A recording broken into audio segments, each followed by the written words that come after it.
I decided about 7 years ago that I should probably be prepared to step out, and had to figure out what that looked like. At that time, I was pretty much home-based, and a team of subcontractors who worked for us, and that does not make for a saleable business. So made some changes. We now have space.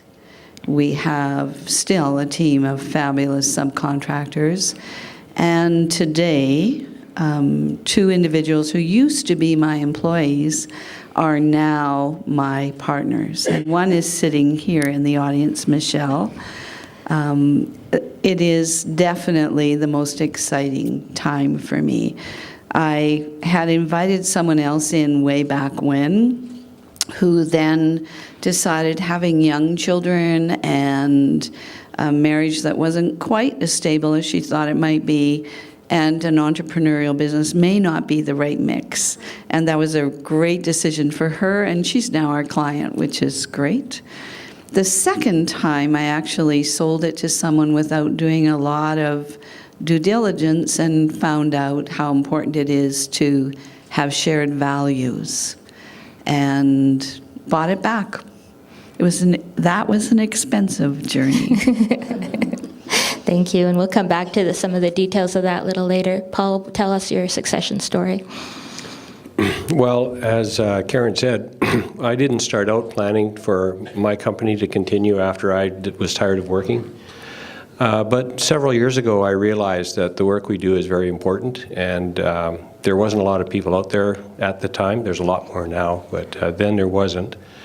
So I decided I needed to start building an organization that could continue after I decided I wasn't going to work anymore, not having a clue how to go about doing it, which is, I understand, not uncommon.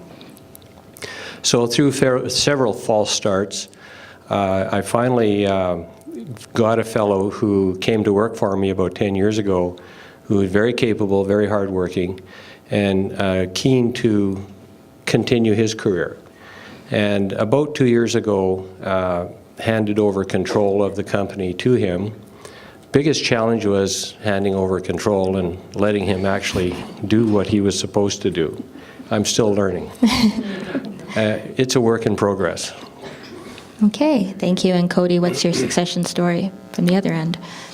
So I'm obviously on the other side of the spectrum from these two, and me and my brothers, basically, we grew up in the business, obviously, from being young children, but we all came back into the business on our own choice. It was never an expectation from my father, who started the business. So we all came back on our own initiative, and basically a couple years kind of after we all came back, we started the discussion of succeeding and kind of what my dad's retirement plans were.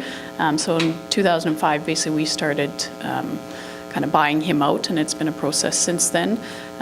We took over operational control about 2 years ago, and my father, we will say, has officially stepped down basically in the last month. He's been around, kind of, I say, semi-retired for probably the last 5 or so years, but he is basically not involved in the day-to-day operations, and me and my brothers now run it. And I would say we've had a very positive succession plan, and it has gone very well for us, which is not common as well. And why is that? Why do generational successions falter sometimes? I think in generations or in any business, I think the biggest problem is communication. Succession is it's a tough topic. It's a tough thing for the founders or the leaders to think about letting go, and then it's tough for whoever's coming in to kind of push those questions.